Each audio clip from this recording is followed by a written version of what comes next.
Tarde, pessoal, beleza? Hoje a gente vai fazer um estudo aqui sobre a matéria de direito aqui. A gente vai estar vendo aí sobre fato jurídico natural e humano, espécies de negócio jurídico, o silêncio como manifestação de vontade, escada pontiana, espécies de nulidade absoluta e relativa, nulidade expressa e implícita e condição, termo e encargo. Então vamos aí, essas matérias aí, tentando um teor que fala mais sobre a parte contratual, sobre deveres do ser humano enquanto direito civil, né? Na parte do direito civil. Então vamos lá para o primeiro fato, fato jurídico. Fato jurídico é todo acontecimento natural humano que produz efeitos no mundo do direito, como criar, modificar e extinguir direitos e obrigações. Então a gente tem aí o fato jurídico natural, ele é independente da vontade humana, produz efeitos automaticamente. A gente tem dois tipos, os ordinários, seria o nascimento, o envelhecimento e o tempo. Então são fatos aí naturais que ocorrem naturalmente e são considerados ordinários, né? Porque são corriqueiros, né? Não tem uma importância assim tão grande. Temos aí os extraordinários, que são, por exemplo, as mortes, aí há catástrofes. Seriam enchentes, alagações, coisas que a gente não tem. Coisas que acontecem naturalmente aí, né? Graças à força da natureza. Aí. Por exemplo, então, ó, a morte gera sucessão, gera herança, ou seja, a morte vai gerar um efeito, a catástrofe vai gerar um efeito. Por exemplo, ela vem, vai gerar o quê? Mortes, que porventura vai gerar sucessão, entendeu? No caso. Aí tem o nascimento. Vai produzir um efeito jurídico que você vai ter que ser cadastrado, né? No caso, você vai ter que ter um CPF e por aí vai. Então temos aí também o fato jurídico humano, ou então um ato jurídico. O que que ele é? Ele decorre da ação humana. Então, diferente do fato jurídico, né? Por que que seria chamado ato jurídico? Porque seria a ação. Ele depende da ação para acontecer. Ele não existiria se o ser humano não fosse lá e se movesse. Então, não é uma questão da natureza agindo, o curso do envelhecimento, não. É simplesmente o ser humano vai lá e age buscando aquilo. Pode ser lícito, conforme a lei, ou pode ser ilícito, contrário à lei. Lícito é tudo que está previsto na norma, tudo que você pode fazer, por exemplo, compra e venda, essas coisas. Ilícito seria, por exemplo, tráfico. Está contra a norma, é contrário à norma. O objeto ali que você quer realizar um ato, de repente, né, de compra e venda, é ilícito. Classificação, então. Ato jurídico em sentido estrito, efeitos definidos por lei. Negócio jurídico, vontade mais efeitos desejados. Então, no negócio jurídico, no caso o contrato, você vai ter a vontade do ser de estar obtendo aquele direito, de estar obtendo aquele fato, por exemplo, no contrato, né? Que ele tem a vontade de assinar o contrato, a vontade expressa, e ele tem a vontade dos efeitos desejados. E diferente do ato jurídico, ele. Isso que eu expliquei foi o negócio. Então, diferente do ato jurídico, por exemplo, se você vai lá e assume paternidade, vamos supor, você está assumindo ser pai, mas por lei, o que é ser pai, as suas obrigações já estão definidas. Se você se casa, também é um ato jurídico, já está definido o que acontece no casamento. Entendeu? Se você se emancipa dos seus pais, já está definido também o que vai acontecer, não é você que escolhe. Já o negócio, você pode escolher os termos e condições ali, as partes podem, ou então se for unilateral, vocês vão lá e fazem um acordo ali que fica melhor para as duas partes, que as duas partes se entendam, e aí sim vocês assinam, né? Que seria o negócio jurídico. E tem o ato ilícito, gera dever de reparar. Então, dano moral, o acidente, são aí obrigações aí do dever cívico aí. Se você tiver cometido alguma coisa aí nesse quesito, você é obrigado a reparar, graças ao que é previsto em lei. Então vamos lá. Aqui tem um comparativo, então. Então vamos lá. Fato natural. Provém da natureza. Então é o que? Tempo, envelhecimento, catástrofes, desastre natural. vontade ausente, então não se tem vontade. Por exemplo, eu não tenho vontade de envelhecer, mas é um fato, vai acontecer de qualquer jeito, não tem controle, é incontrolável. E os exemplos, então, morte, tempo e enchente. Aí só vai variar aí se considera no ordinário, né, o passar do tempo, ou se considera no extraordinário, que vai produzir uns efeitos aí maiores. Por exemplo, o envelhecimento não produz um efeito jurídico ali, a não ser que eu atinja a maioridade, né? Mas a morte, sim, ela produz um efeito definitivo ali, né? Que seria a sucessão de bens. Então, tem essa questão. Aí tem o fato humano. Então, o que que ele seria? Seria tudo que depende da conduta humana. Compra e venda, negócio jurídico, ato jurídico. Tem que ter a vontade da parte humana. Vontade presente, então, é controlável. Você pode controlar o que vai acontecer no caso, né? Você, por exemplo, eu quero assumir a paternidade dessa pessoa. Você sabe, porque vai ter a previsão em lei certinho, né? Você provavelmente tem que ser informado antes, mas você vai atrás, você controla, você sabe o que vai acontecer. Por exemplo, então, a gente tem aí os exemplos de contrato, testamento, que é o ser humano que pode fazer ali, escolher quem vai participar do testamento, e o crime, né, que seria o ato ilícito. Você está escolhendo praticar o crime. Ele seria um ato jurídico também, porque ele produz efeitos, ele modifica, né, o meio. Agora a gente tem aqui as espécies de negócio jurídico. Então, lá, conceito de negócio jurídico ali, como já foi explicado, a manifestação de vontade destinada a produzir efeitos jurídicos, criar, modificar ou extinguir direitos. Quanto ao número de vontades, a gente tem o unilateral, que seriam aí os testamentos e a renúncia, que seriam documentos aí que você poderia estar fazendo para definir alguma coisa, que seria um contrato consigo mesmo, né?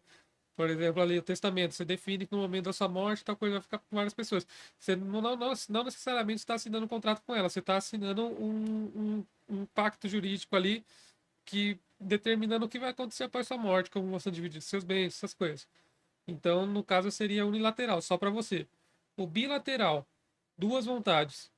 Então, seria, por exemplo, a compra e venda, que tem a relação ali entre duas pessoas, vocês estão ali negociando, ou aluguel. Você tem o contrato ali das partes e vocês têm um mútuo acordo ali, tem as definições, quando é que paga o aluguel, o que que você pode não fazer na casa, quando que você devolve, né, os prazos ali. E temos o plurilateral. Por exemplo, então, uma sociedade empresarial, que seriam várias pessoas ali, elas se reúnem com o mesmo objetivo e elas têm um contrato ali de mútuo acordo que ou beneficie ou traga as vantagens necessárias ali, ou então comum acordo ali das partes ali. Então, plurilateral seriam mais de duas partes. Então, tudo que for mais de duas partes for um contrato assim entre várias pessoas de sociedade, vai ser o plurilateral. Quanto aos efeitos, a gente tem então o oneroso. Opa, um momentinho. A gente tem então os efeitos onerosos, que seriam ambas as partes têm vantagens e deveres, por exemplo, a venda. Então, o comerciante tem o dever de vender um produto bom, o cliente tem o dever de obedecer ali as regras para poder comprar certinho, né? Se tiver que assinar alguma coisa, ou então se vou comprar numa loja, não posso sair comendo, tem que pagar primeiro, entendeu? Vamos supor. E as duas partes vão sair ganhando no caso. Então a pessoa vai ter o que ela quer, quer comprar, e a outra pessoa vai ter o que ela quer, que é o dinheiro, às vezes. Então, ou então um negócio ali, o acordo, né, fechado. E tem o gratuito. Só uma parte se beneficia. Por exemplo, a doação. A gente tem o direito aí de estar doando as coisas, e só a parte que recebeu, né, no caso, vai se beneficiar. Quanto à forma, a gente tem a solene, exige forma legal. Então, por exemplo, se você precisar da escritura da prefeitura para alguma coisa, isso daí é uma forma solene de negócio jurídico, porque tem a obrigatoriedade do documento. E tem a não solene. Por exemplo, compra e venda. Se for comprar uma bala no mercadinho, você não assina um contrato com o vendedor. Entendeu? É um acordo comum ali. Eu te dou o dinheiro, você me dá a bala, entendeu? Eu tenho meus direitos enquanto consumidor, mas não tem nada assim que exija no momento de compra e venda que vocês tenham um contrato assinado. Quanto à condição de termo, pura e simples, efeitos imediatos, por exemplo, um pagamento à vista, que nem eu acabei de exemplificar agora, você vai lá e paga no momento ali, você acabou de comprar uns pãozinhos, você vai lá e paga na hora. Tem o condicional, depende de fato incerto. Por exemplo, assim, então, vamos supor. Condição e termo a gente vai ver mais para frente de novo, mas eu vou dar uma passada aqui rapidinho. Vamos supor assim, se você tem um filho, você quer dar um carro para ele, você quer assinar um contrato assim, confirmando com ele, quando você se formar, você vai ganhar um carro. Isso daí vai entrar no condicional. Seria um contrato que você vai ter um benefício para a parte, então, só que ela tem que cumprir o requisito mínimo, que seria a condição para ela poder ter o carro. E tem também o atermo, depende de prazo. Então, o atermo, ele seria ali, por exemplo, você vai contratar alguma coisa, por exemplo, eu quero contratar um serviço de streaming. Só que eu só vou poder contratar do dia tal até tal, entendeu? Ele vai ter um termo que vai estabelecer, então a condição, e ele vai ser que nem o condicional, tem a condição ali, só que a condição vai ser o tempo. Você vai ter o tempo ali que vai ser o espaço de tempo que ele vai ter a validade dele. Então, de data X, por exemplo, de 27/5 até 26/5, até 27/5, eu vou poder estar ali usando esse serviço de streaming, só assinar um mês, por exemplo, né? Vamos supor, se você estiver aí contratando o serviço. Aí agora quanto ao conteúdo. A gente tem os patrimoniais, que envolvem bens ou valor, por exemplo, venda de imóvel, ou seja, vender uma casa, vender algum bem, seriam os patrimoniais aí. E tem os extra-patrimoniais, que seriam os contratos que a gente firma, que seriam, por exemplo, o casamento, o testamento, né?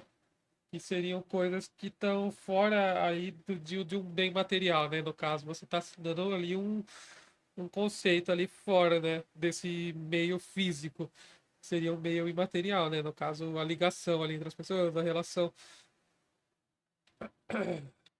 Então vamos ver aí um resuminho aqui agora, então, para ficar mais fácil aqui de entender, ó. Então, e as espécies vão ser ali, ó, as espécies, dependendo da vontade. Unilateral, bilateral, plural. Os exemplos, então, para unilateral, testamento, para bilateral, venda e para plural, sociedade. Oneroso e gratuito. Os exemplos ali para esses dois tipos de efeitos seriam compra e doação. Forma, solene e não solene.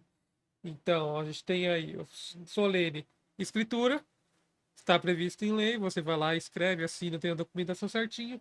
Não solene, verbal, o famoso acordo de bar. Condição, puro. Então, por exemplo, pagamento, a condição ali é simples, por exemplo, quero comprar, quero vender, vai ali, resolve na hora. Condicional, só vai ocorrer se tal coisa ocorrer. Então, vamos supor, você só vai ganhar o direito, você só vai ganhar uma moto se você passar da faculdade, se você terminar a faculdade, vamos supor. E a termo, que seria aí então a doação condicional. E, o a termos, na verdade, a doação teria a condição do tempo, então. O contrato é válido no prazo X até prazo X. Conteúdo, então, a gente pode ter aí o conteúdo do negócio jurídico. Pode ser o patrimônio, que seria, por exemplo, a venda.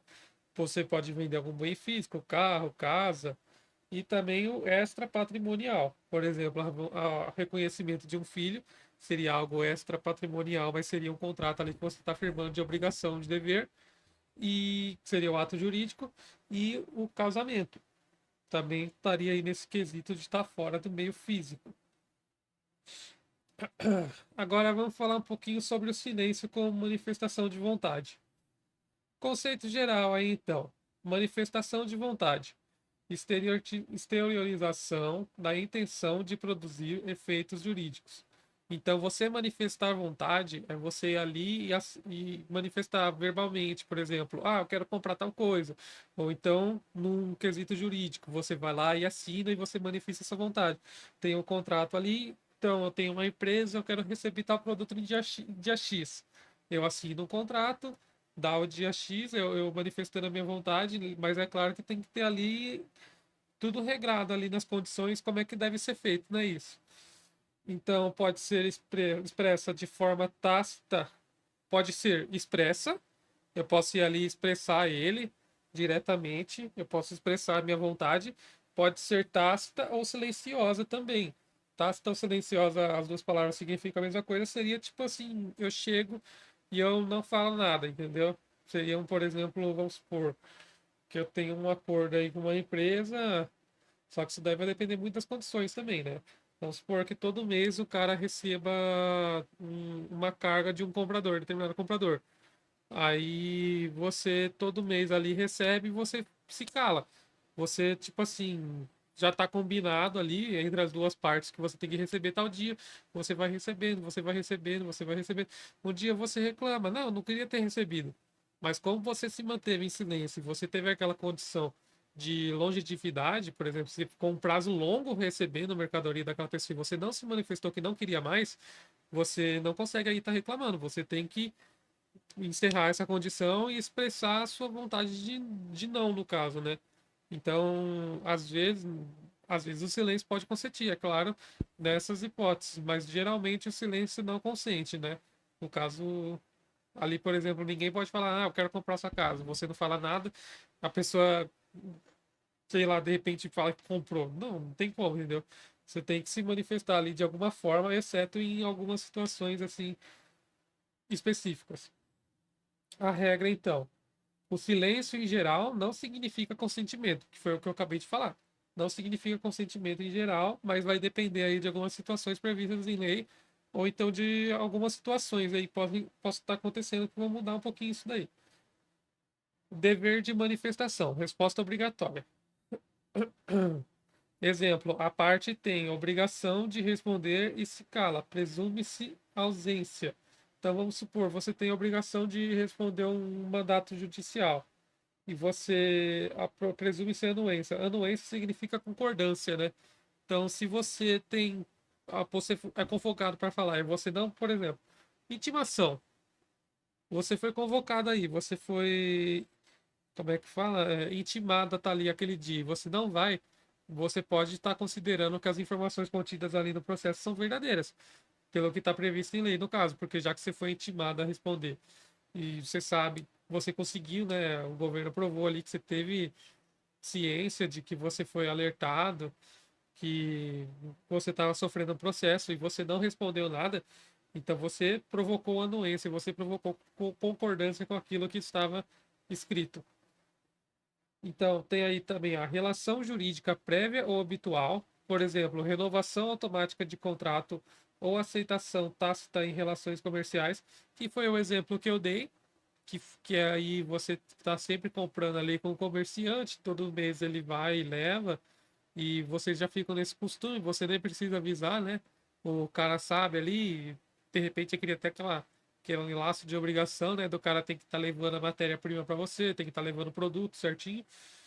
Tem aí também a previsão legal ou contratual. Então, aqui a gente vai pegar o artigo 111 para ler, ó, que ele vai dizer aí, ó, que o silêncio importa a anuência quando autorizado pelos usos ou circunstâncias.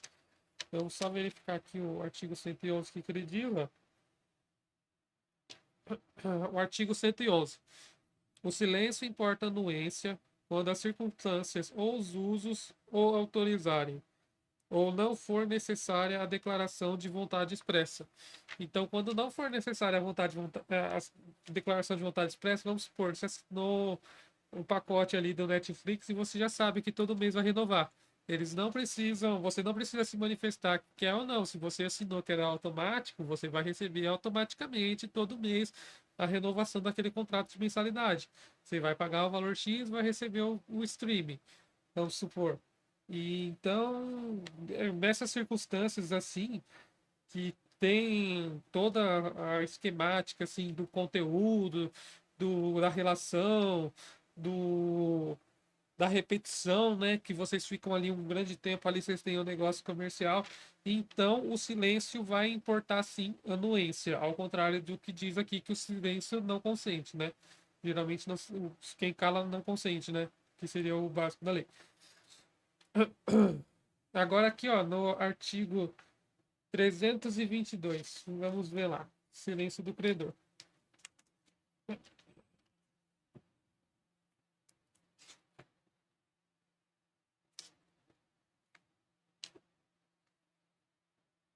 Então, o artigo 322 vai dizer aqui, ó. Quando o pagamento for em quotas periódicas, a quitação da última estabelece, até prova em contrário, a presunção de estarem solvidas as anteriores. Então, se presumindo que foi pago, vai considerar aí, né? Por exemplo, se você pagar periodicamente. É a questão que eu falei aí do cara ter relação comercial. Todo mês o cara leva a mercadoria, depois ele paga, entendeu? Sem ter que ter necessariamente toda vez a declaração de vontade, né? Porque já que eles são sócios, essas coisas. Então, tem essas questões aí. Então, a doutrina e interpretação. Vamos ver. O silêncio como ato jurídico tácito interpretado conforme conduta anterior. Então, vai ter aí a situação das condutas ali, como é que era a negociação, como é que era a relação comercial das partes, que eu já expliquei, usos e costumes, como é que é usado esse contrato, né, com o costume das partes e obrigação de se manifestar. Aí, então, algumas situações vai ter a obrigação de se manifestar. Né? Dessas situações aí previstas em contrato ou estão previstas em lei, vai acabar entrando aí então para o pensamento, né, de você decidir ali, de repente, uma decisão judicial, se o silêncio vai valer ou não. O risco também. Temos as presunções indevidas, insegurança jurídica aí, ó. Por exemplo, se você presumir indevidamente que alguma coisa aí você pode estar correndo um risco jurídico, vamos supor que você só tenha vendido um mês só para o comerciante, e no outro mês você leve de novo a mercadoria e se recuse a pagar. Como não teve uma relação assim duradoura, né? No caso de ambas as partes, e você só pegou e você presumiu que ele quisesse mais, aí você pode estar correndo o risco de estar perdendo aquilo que você entregou, né? No caso, a empresa não teria obrigação de devolver.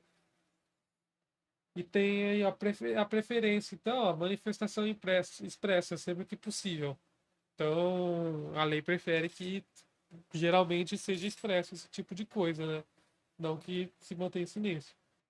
Então, ficou aí assim, então. Então, no geral, o silêncio não significa consentimento, mas ele pode gerar, sim, anuência, concordância nessas situações aqui que eu disse, de dependendo do uso, dependendo da comodidade entre as partes. Espécies de nulidade e absoluta e relativa. Espécies de nulidade absoluta e relativa. A nulidade é a sanção aplicada em atos jurídicos que nascem com vícios, ou seja, atos que não cumprem os requisitos legais essenciais. Esses vícios tornam o ato inválido. Então, o que torna o ato inválido aí? Você não ter vontade, você não obedecer a norma. Vamos dar uma lida aqui, ó, no artigo 166 ao 171, para a gente observar as regras aí da nulidade. Então tá aqui, ó. 166. É nulo o negócio jurídico quando celebrado por pessoa absolutamente incapaz, menor de 18, alcoolizada, em coma, dependente químico ali, dependendo da situação, se for considerado o deficiente mental, for ilícito, impossível ou indeterminável o objeto, por exemplo, droga, algum objeto que não seja possível você colocar num contrato, né? Porque ele é ilegal, não é? Ou então é repudiado pela norma. O motivo determinante, comum a ambas as partes, Então, se você tiver ali um motivo, quiser fazer um contrato assim para assinar, vou assassinar tal pessoa, a gente faz um contrato aqui de assassinato. Não pode, porque é contra a norma, é contra a lei. A lei não prevê essa forma. Não revestir a forma prescrita em lei, ou seja, se não obedecer ali assinaturas, inscrições, não obedecer esses requisitos, também não funciona. For preterida alguma solenidade que a lei considere essencial para sua validade, ou seja, se você tiver algum contrato que exija solenidade da lei, escritura, documento, também não pode ser feito sem essa solenidade, né, dessa questão de solenidade, né, no caso só. A lei taxativamente o declarar nulo ou proibir-lhe a prática, sem combinar sanção. Então, tudo que a lei ali não permitir também é considerado nulo nessas situações. No artigo 167, é nulo o negócio jurídico simulado, mas substituirá o que se simulou, se é válido, for na substância e na forma. Se válido for na substância e na forma. Ou seja, haverá simulação nos negócios jurídicos quando apresentarem, conferir ou transmitir direitos a pessoas diversas daquelas a quais realmente se conferem ou transmitem, contiverem declaração, confissão, condição ou cláusula não verdadeira. Então, não pode ser um contrato mentiroso ali, com coisas que você não vai conseguir alcançar, e também você não pode fazer pelos outros também. Não posso assinar um contrato não de uma pessoa que eu não conheço. Ou então, que não bem sequer me permita, né? Os instrumentos particulares forem antedatados ou após-datados. Então, tiver ali data, né? Não tiver como. Artigo 168. As nulidades dos artigos antecedentes podem ser alegadas por qualquer interessado ou pelo Ministério Público quando lhe couber intervir. Então, as partes podem estar aí reclamando se o contrato for nulo, ou então o próprio governo, se ele considerar necessário, o próprio Ministério Público. O 169. O negócio jurídico nulo não é suscetível de confirmação nem convalesce pelo decurso do tempo. Então, o negócio jurídico nulo não pode produzir efeitos. Ele não é suscetível à confirmação, ele não simplesmente não funciona. 170. Se, porém, o negócio jurídico nulo contiver os requisitos de outro, subsistirá este quando o fim a que visavam as partes permitir supor que o teriam querido, se houvessem previsto a nulidade. Então, dá para você analisar aí, né, pela justiça, se vocês queriam ou não o contrato. Vamos supor que às vezes vocês fizeram sem querer, né? Vocês erraram alguma coisa, esqueceram da documentação, não obedeceram a forma necessária, mas vocês queriam o contrato, né? Então vocês podem consertar aí, né, esse erro e vocês podem manter o contrato se vocês quiserem. E o 171, além dos casos expressamente declarados na lei, é anulável o negócio jurídico por incapacidade relativa do agente, se o cara tiver literalmente morto, por exemplo, tio Paulo, tiver bêbado, por vício resultante de erro, dolo, coação, estado de perigo, lesão ou fraude. Então tem aí várias questões aí, o erro pode induzir a pessoa ao erro, tacar ali um documento falso, alguma coisa ali que vai fazer ele pensar que é correto, que ele tá assinando o que ele quer, mas ele tá assinando outra coisa, né? Algum erro sobre, sei lá, cor, sobre especificação do veículo, alguma coisa que faria você desistir do acordo, né? Mas o cara te induziu ao erro. Tem aí o dolo também, o dolo, tem a coação, que você coage a pessoa a assinar o contrato. Tem o estado de perigo, está sofrendo risco iminente, você vai lá e você aceita o contrato. Lesão ou fraude contra credores. Também não pode haver também uma fraude aí contra as partes. O negócio anulável pode ser confirmado pelas partes, salvo o direito terceiro. Então tá. Então é isso aí, pessoal. Vamos lá, continuar aqui, ó. A gente vai ter aí então a nulidade absoluta. O que é a nulidade absoluta?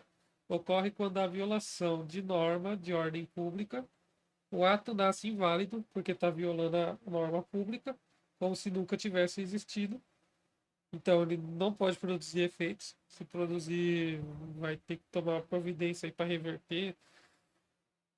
A ausência de forma exigida da lei. Então, não lavrar escritura, por exemplo, em compra de imóvel, aí vai ser considerado nulidade absoluta, não tem o que fazer, né? Aí, no caso, é um documento perdido. Características, então.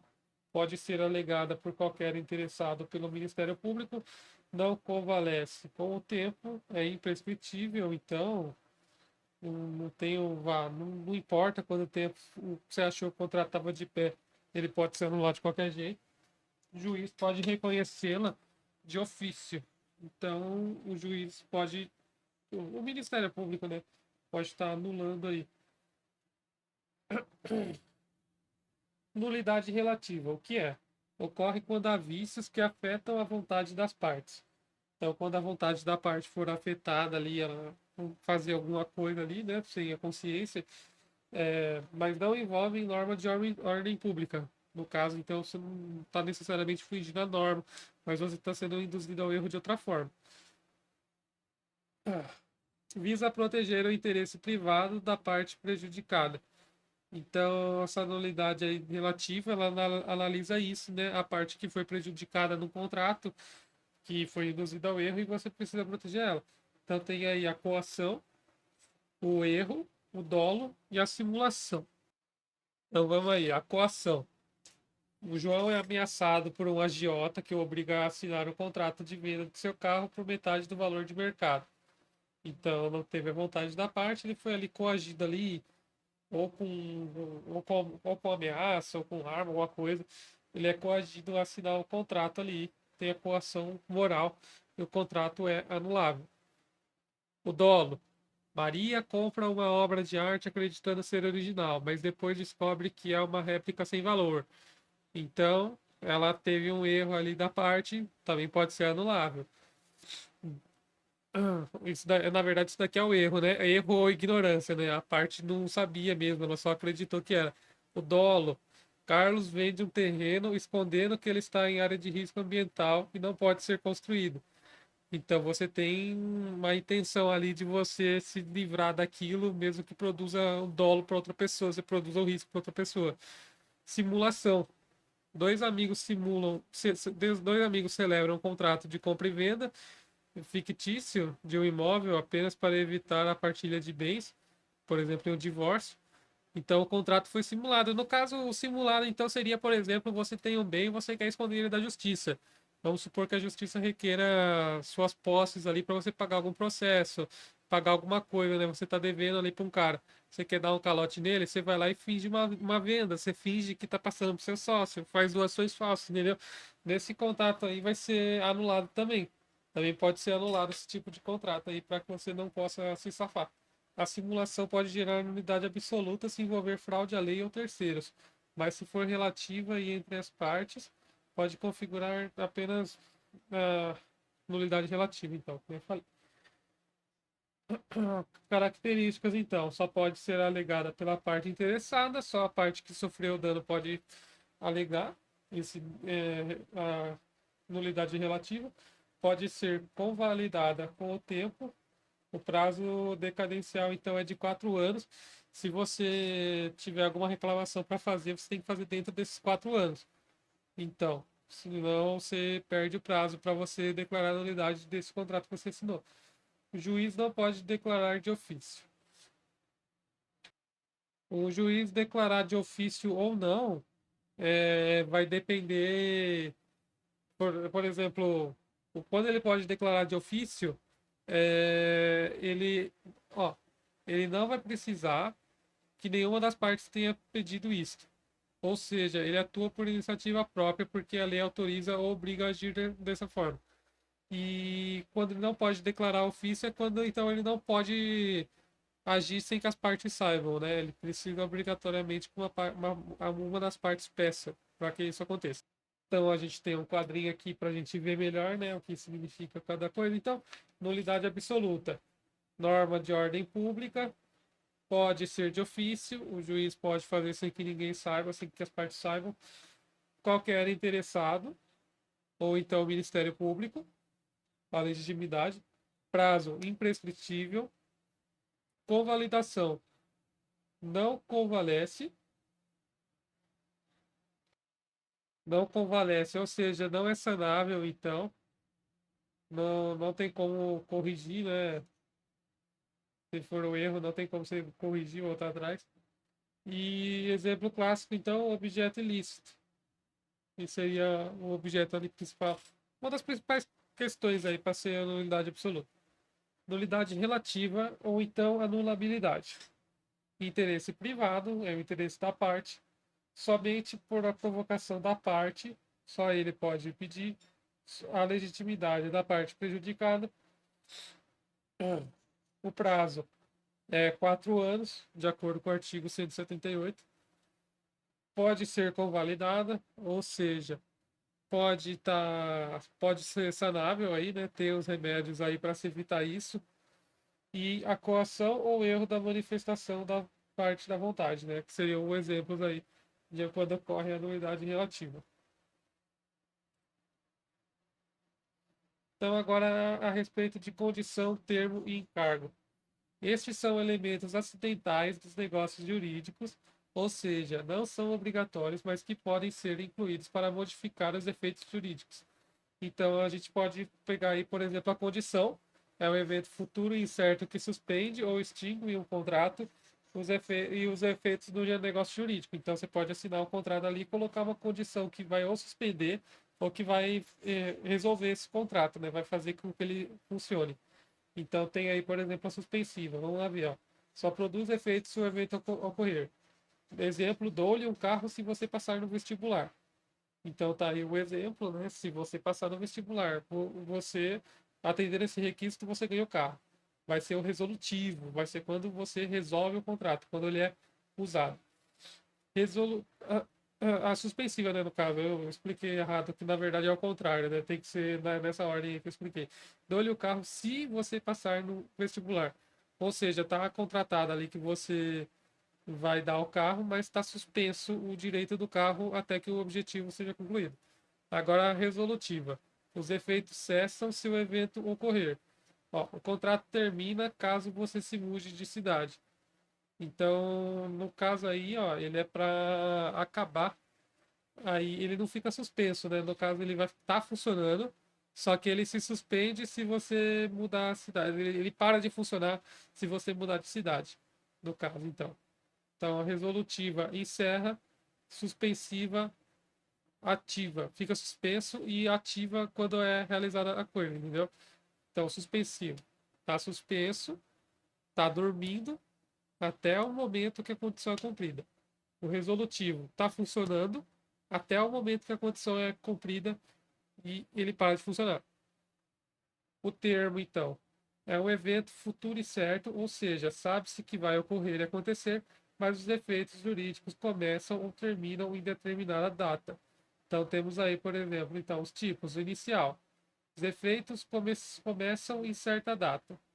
Então, temos aí o exemplo. O aluguel terá início em 1º de julho, que daí você está estabelecendo um futuro certo, né? O dia, a data, né? Que vai acontecer isso daí. E tem o final. Efeitos terminam em certa data. O contrato valerá até dia 31 de dezembro.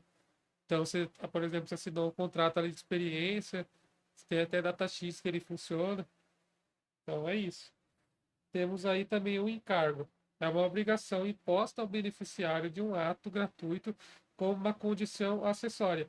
Ou seja, então é uma condição que você coloca, que é uma obrigação. Por exemplo, assim, você quer doar um terreno, mas você quer que obrigatoriamente eles façam uma escola ali. Então você pode estar aceitando essa doação desde que você cumpra depois essa condição acessória. E ó, ele não suspende os atos de efeito do ato. Então, não suspende os efeitos do ato. O negócio é válido desde o início, mas o encargo deve ser cumprido depois. Então, belezinha, você pode doar o terreno, você pode receber, e só que se você, por exemplo, quiser construir a escola depois, você pode. Então agora vamos falar um pouquinho aí sobre a escada pontiana. É uma teoria aí criada pelo Pontes de Miranda. É escada porque seriam três passos aí, né? Seria uma teoria do funcionamento do negócio jurídico aí para ele, né? Os requisitos, né? Para que o negócio jurídico exista. Então vamos ver aí. Ó, escada pontiana é uma representação doutrinária elaborada com base na teoria do jurista Francisco Cavalcante Pontes de Miranda, um dos maiores nomes do direito brasileiro. Ela aplica as etapas de formação do fato jurídico, principalmente no negócio jurídico, e em três planos distintos. Então vamos ver aí, ó. Então, o primeiro plano aí, a teoria dele, seria o plano da existência. Vai ser quando o fato acontece no mundo real, né? No caso, né? Obrigatoriamente tem que acontecer no mundo real ali, né? O negócio, né? Ele não consegue existir sem espaço físico. Sem existência não há negócio jurídico. Então, para que o contrato exista, deve haver partes, objeto, forma mínima. Então, tem que ter a forma ali prescrita em lei, como é que vai acontecer, a vontade das partes, tem que ter o agente, né, que vai realizar o contrato, vai realizar o negócio, tem que ter o objeto do negócio. O que, que vai estar sendo definido ali no negócio, né? O que vai ser o vendido, o que vai ser negociado, o que vai ser trocado. Temos também, então, o plano da validade. Para que o negócio jurídico ocorra, ele tem que ter determinação ali, ó, do, do prazo, né? O negócio jurídico existe, mas precisa estar conforme a lei para ser válido. Não prazo, né? A validade seria a questão de ser inválido ou não, né? Ele precisa obedecer, então, o que está previsto em lei para que ele exista, né? No caso. Não pode ser um negócio inválido, né? Aqui se analisam os requisitos legais, então, a capacidade das partes, se estavam em plena capacidade ou não, né? De vontade livre, né? E de boa fé. O agente capaz, se é válido ou não, se ele era um agente capaz ou não, se ele não era de menor, se ele não podia responder legalmente.